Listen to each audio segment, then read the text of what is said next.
السلام عليكم ورحمة الله وبركاته. خليني أسألك سؤال، بس حاول تركز فيه شوية. إيه اللي يخلي دول تصرف مليارات الدولارات وتخاطر بجيشها وتدمر مدن كاملة وتسيب شعوبها تعاني بس علشان تعمل مسرحية؟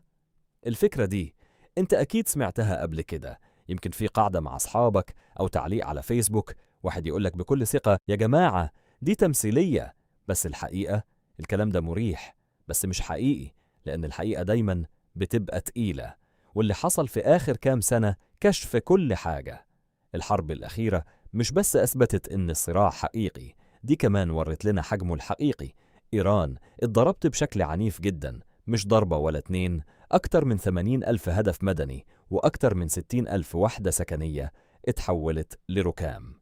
تخيل الرقم وتخيل الناس اللي كانت عايشة هناك. وفي الناحية التانية، رغم التعتيم الإعلامي الشديد، إسرائيل كمان بتتضرب، الصواريخ بتوصل والخسائر موجودة حتى لو مش بيعلنوا عنها. يعني ببساطة إحنا مش قدام تمثيلية، إحنا قدام صراع حقيقي دموي وممتد من سنين طويلة.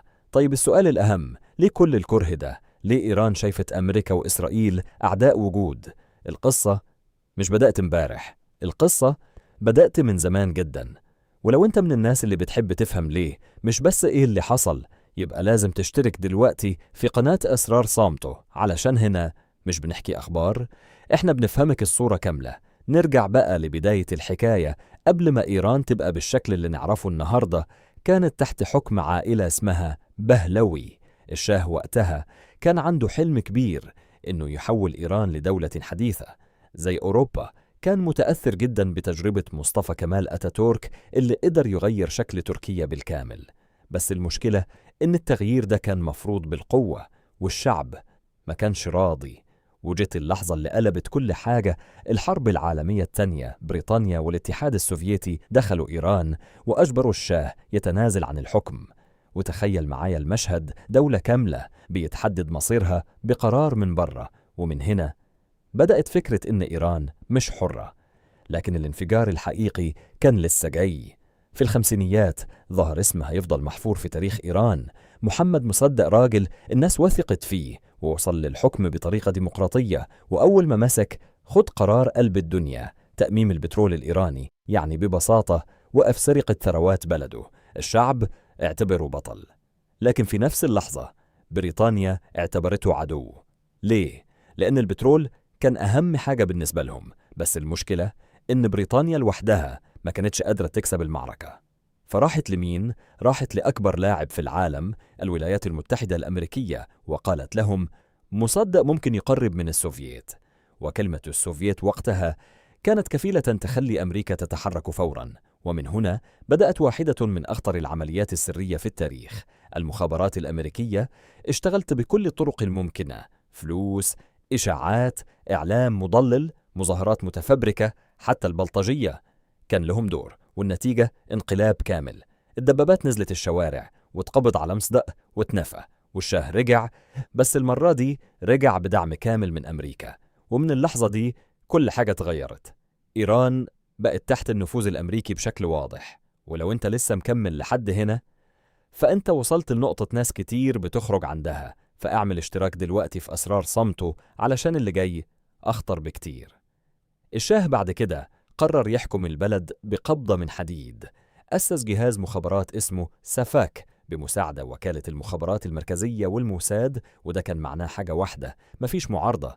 أي حد يتكلم يتسجن، أي حد يعارض يختفي. التعذيب بقى جزء من الحياة اليومية، والناس كانت بتغلي من جواها. سنين من القمع، سنين من الظلم، سنين من الإحساس إن بلدهم مش بتاعتهم، لحد ما الانفجار حصل.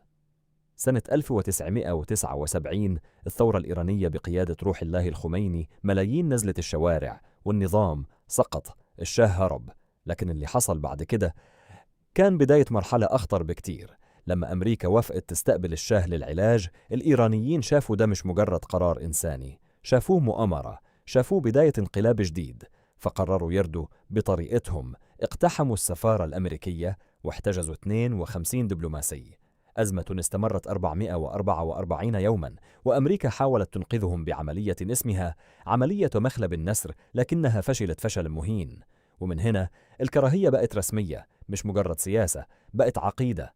الخميني أعلنها صريحة: أمريكا هي الشيطان الأكبر، وإسرائيل هي الشيطان الأصغر. ومن هنا الصراع بقى وجودي.